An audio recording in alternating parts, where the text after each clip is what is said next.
Your ego will almost certainly play you unless you find a way to play it. So how do you know if you're being played? Very often, you don't. But the way to tell is if you feel controlled by your mind, if you feel manipulated by certain internal tendencies that are keeping you stuck, if you feel a sense of immense control or if you crave control without being able to let go, if you find it impossible to transcend certain negative habits like addictive tendencies, escapism, or different whims which are emanating from your ego compelling you to seek pleasure over the understanding of your internal pain. If you feel that there's any part of you that you have no ability to understand, that is creating your reality, making you feel that you have no free will, your ego has effectively played you into submissiveness.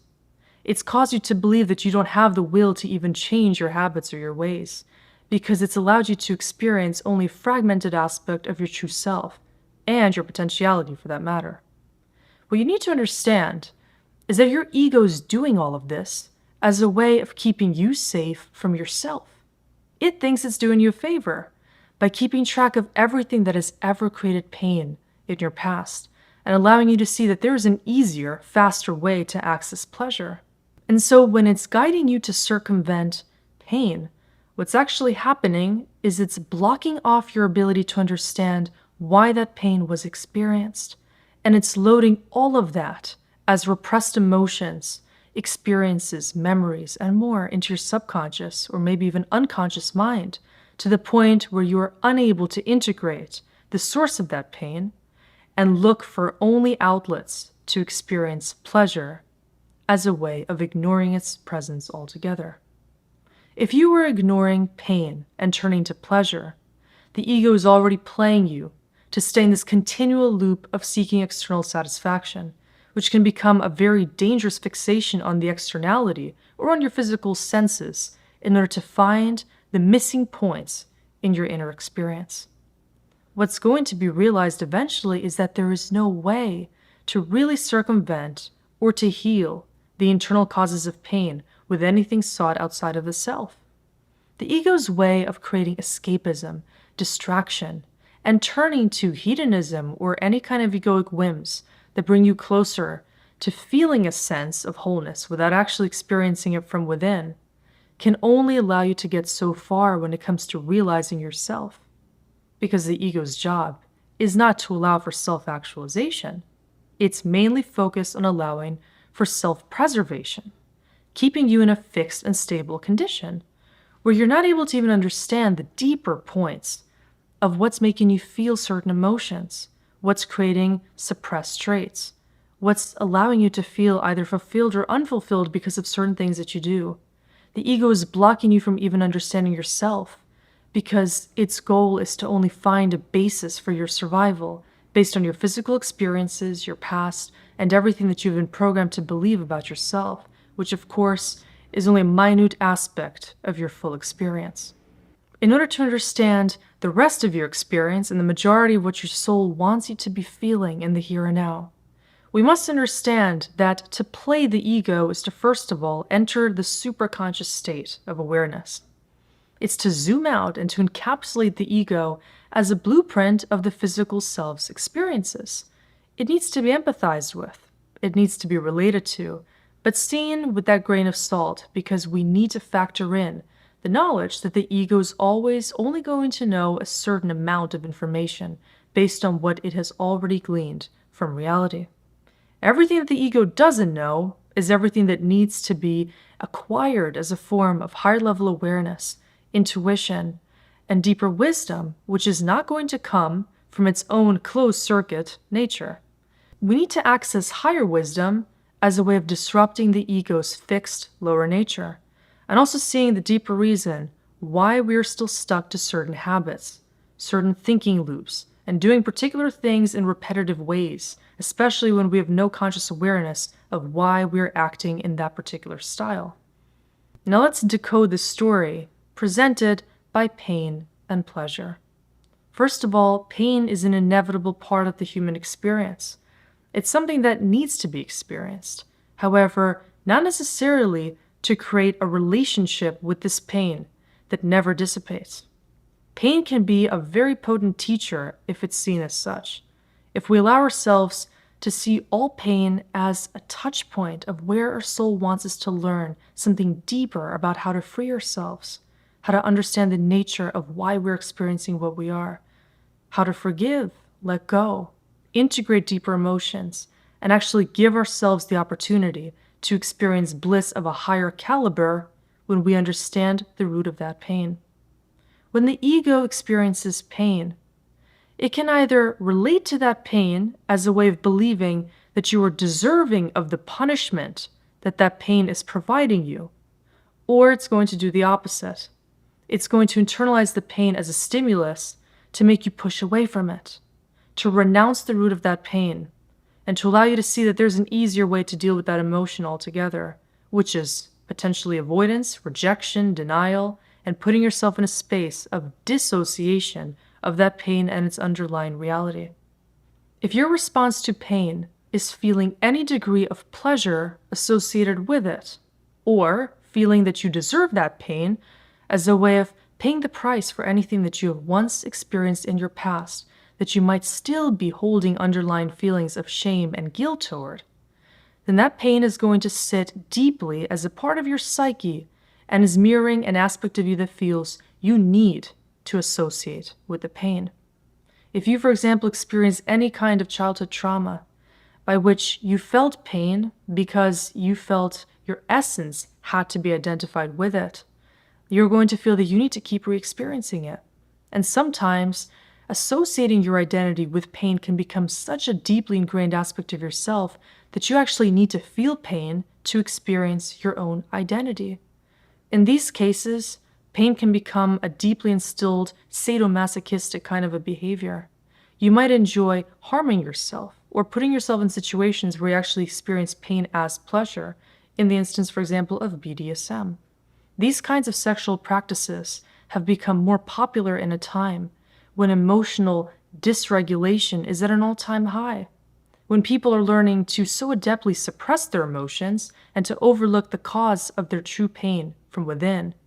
that they are choosing to instead find pleasure in that pain, which is just crystallizing its unintegrated subconscious presence. The way that we respond to pain also indicates the mechanisms of action that our ego is implementing to keep us in that fixed state of being.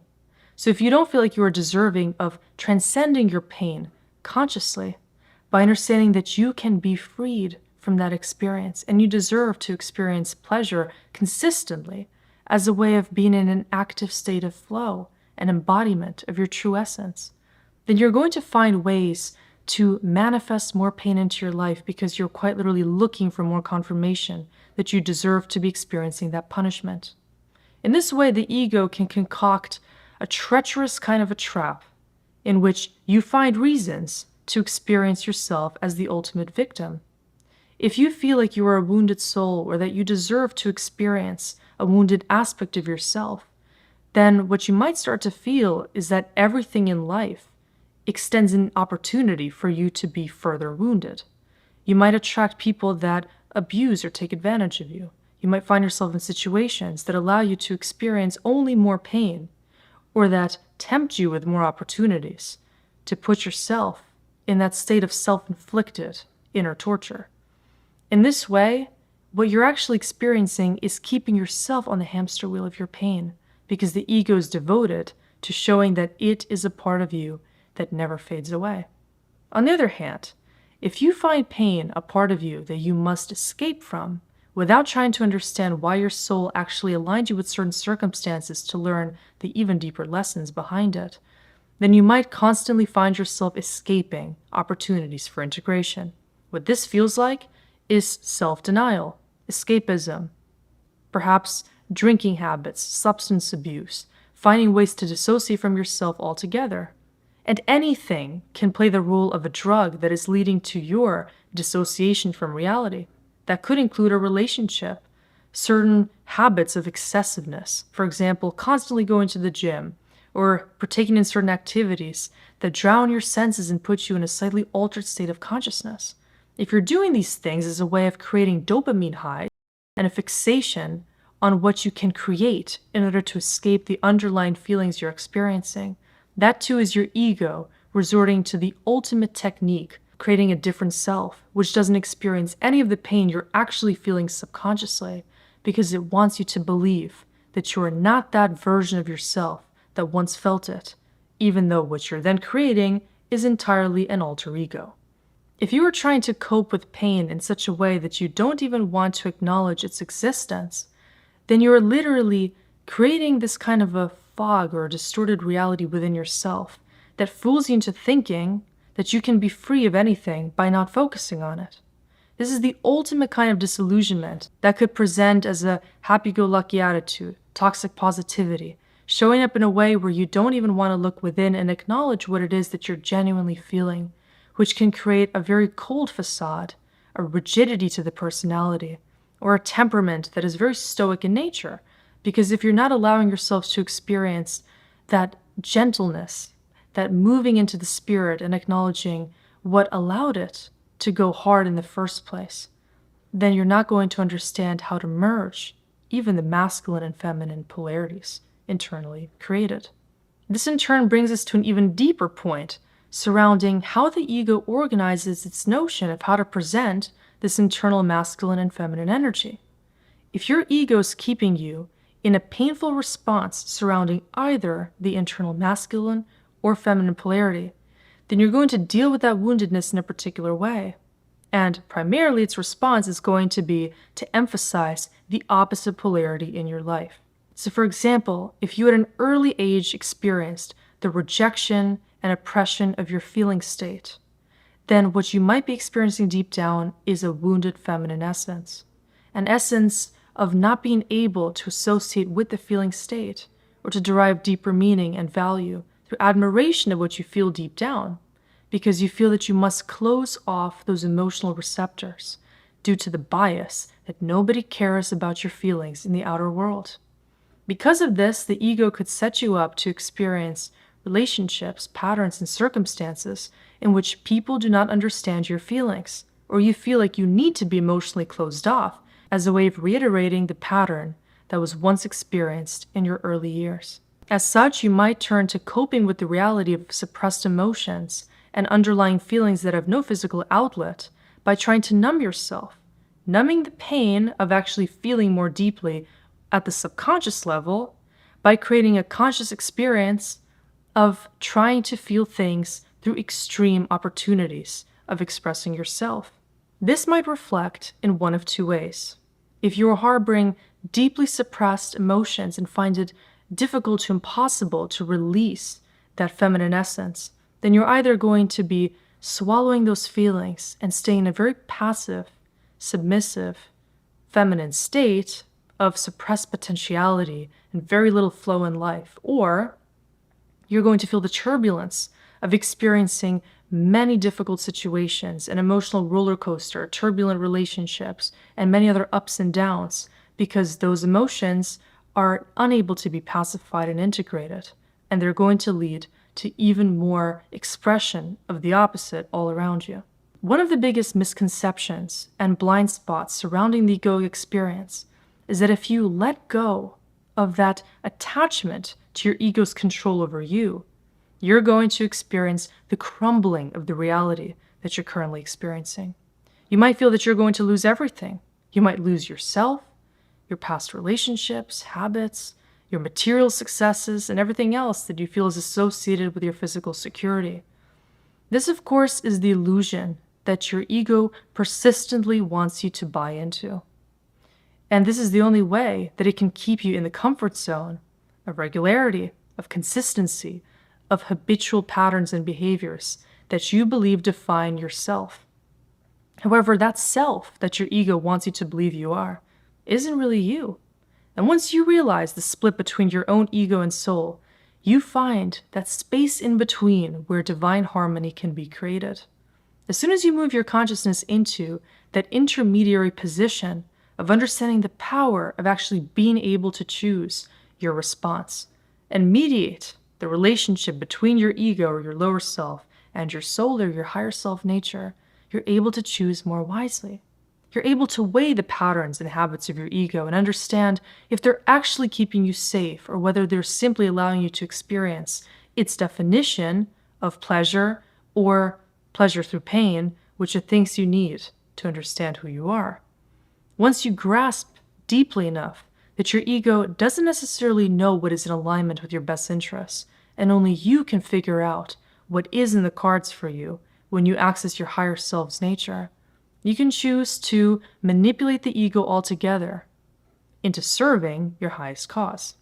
So what does it mean to play your ego so that it no longer plays you? First of all, experiencing the nonconformist tendency of moving away from letting your ego control you to actually up-leveling and controlling it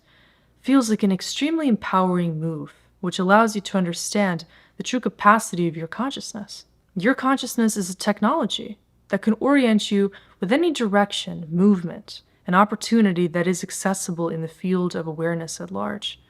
If you allow yourself to see beyond the egoic lens, which literally feels like removing that pair of glasses through which your ego wants you to perceive yourself in reality, you're able to see an infinite multitude of different perspectives, which reveal to you everywhere where your energy can possibly flow. If you start to see yourself and your present reality as a lesser variant or as something that you no longer believe you deserve to experience, then it's worth considering what new perspectives need to be integrated to allow yourself to get to that higher plank of your development. If, upon analyzing the ego's perspective and seeing everything that it's ever made you believe and create about yourself, you feel like you actually deserve more, and maybe you're tired of experiencing the punishment created by your own ego, the limitation, the repression, suppression, distortion, self-replication, and everything else that the ego is using to preserve its existence. If you feel that you're ready for a new reality, then it's time to adopt a totally different toolkit within your consciousness. You need new thoughts, new beliefs, new desires, intentions, and a higher way of perceiving reality in a way that you are no longer afraid of what your ego is making you fear, because you realize the cost of defending your ego and letting it control you is much higher than allowing yourself to take a leap of faith into the realm of the soul's higher command of your intelligence.